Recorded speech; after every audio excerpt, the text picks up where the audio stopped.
Hello ভাই brother, I am coming. Hello guys, I'm coming. Dandy Khorminas. মান্দার পোলা, তুই কি আমারে ফুটপাতের মাস্তান ভাবছস? তো গাইস, কেমন আছো তোমরা? বরাবরের মতো ভালোই আছি আমরা, মানে আমি। আজকে আর সঠিক কিংবা গোপন তথ্যের ভিত্তিতে নয়, বরাবরের মতো আমরা জানি প্রতি মাসে গেমে চলে আসে নতুন ভুয়া পাস। আর ভুয়া পাসটা নিতে আমাদের ডায়মন্ড লাগে 399।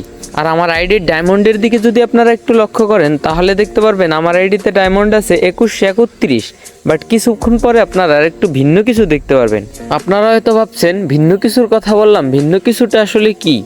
এবার যদি আপনারা আমার ডায়মন্ডের দিকে লক্ষ্য করেন তাহলে দেখতে পারবেন আমার আইডিতে ডায়মন্ড আছে 2446টা, মানে আগের থেকে একটু বেশি।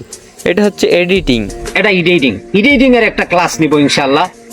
গাইস, সরাসরি আমাদের ভুয়া পাসটা আনলক করতে ডায়মন্ড লাগে 399। কিন্তু গেরিনা চাচা মাসের প্রথম সপ্তাহে আমাদের জন্য একটি স্পিন ইভেন্ট দেয়, যেখান থেকে আমরা 40 ডায়মন্ড করে স্পিন মেরা ভুয়া পাসটা আনলক করতে পারবো।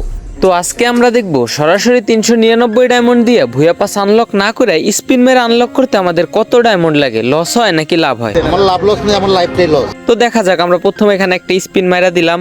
আর আপনার আইডিতে কত কি ডায়মন্ড আছে ওইটার দিকে একটু লক্ষ্য করেন, কত কি ডায়মন্ড লাগলো। সব মিলিয়ে আমার আইডিতে ডায়মন্ড ছিল 2416টা। শেষে আমরা হিসাব নিকাশ করে দেখবো আমাদের আইডিতে ডায়মন্ড আছে কত, মানে 399 ডায়মন্ডের কম লাগবে নাকি বেশি লাগবে। দেখা যাক গাইস কি দিয়ে কি হয়। তো আমরা একের পর এক এখানে স্পিন মারতেই থাকবো। এবার একটু ভিডিওটার স্পিড বাড়াই দিয়ে আমরা ভিডিওটা শর্টকাটে করে, যাতে আপনাদের দেখতে একটু সুবিধা হয়। তো গাইস, একের পর এক স্পিন চলতেছে, বাট দেখা যাক আমাদের কত ডায়মন্ড কি লাগে সব মিলিয়ে। বাট গেরিনা চাচা যদি 40 ডায়মন্ডের একটা এসে আমাদের দিয়ে দিত তাইলে হচ্ছে আমাদের অনেকগুলা ডায়মন্ড বেঁচে যেত। তো দেখা যাক তারপরেও কি দিয়ে কি হয়। তো এখানে আমাদের টোকেন হচ্ছে 71টা আছে, আর এই স্পিন আমাদের মোট কয়টা দেয়, আর 8টা দিল, 79টা হয়ে গেল। তারপর আমরা এখানে আবার একটা স্পিন মারলাম, এইখানে আমাদের 60টা দিল।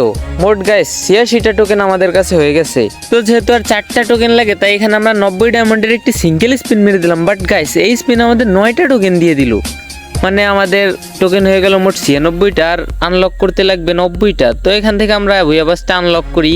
তারপর গাইস আমরা ক্যালকুলেটর নিয়ে হিসাব নিকাশ করতে বসে যাই। যেহেতু আমাদের আইডিতে আগে ডায়মন্ড ছিল 2416টা, আর এখন ডায়মন্ড আছে 2047টা।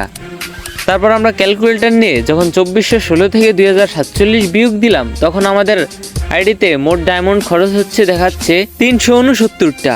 আর এখান থেকে সরাসরি ভুয়া পাস থেকে আনলক করতে আমাদের ডায়মন্ড লাগে 399, মানে 400-র কাছাকাছি। যেহেতু এখানে আমাদের প্রায় 30 ডায়মন্ডের মতো প্রফিট হলো। গাইস, এখানে আমাদের টোকেন কমপ্লিট করা মাত্র 369 ডায়মন্ড লাগছে। আর এর আগে যদি আমাদের 40 ডায়মন্ডের একটি স্পিনে ভুয়া পাসটা দিয়ে দিত তাহলে আমাদের আরো অনেকগুলো ডায়মন্ড বেঁচে যেত। তাই আমরা সবসময় ট্রাই করব ভুয়া পাসটা আসার প্রথম সপ্তাহে এখান থেকে স্পিন মেরা নেওয়ার। তো আমি জানি না আপনাদের কতটুকু কি বোঝাতে পেরেছি। তারপরেও যদি গাইস ভিডিওটি থেকে আপনারা উপকৃত হন এবং ভিডিওটি যদি আপনাদের ভালো লেগে থাকে তাহলে দয়া করে চ্যানেলটি সাবস্ক্রাইব করে ভিডিওতে একটি লাইক করে সবসময় আমার পাশে থাকবেন। আবার খুব শীঘ্রই চেষ্টা করবো আরেকটি ভিডিও দেওয়ার। তো আজকের মতো এখানেই বিদায় নিচ্ছি। প্রিয় ভিডিওটি ভালো লেগে থাকলে লাইক, কমেন্ট, শেয়ার এবং সাবস্ক্রাইব করে দিও। তো টাটা, বাই বাই, আল্লাহ হাফেজ। আসসালামু আলাইকুম বড় ভাই।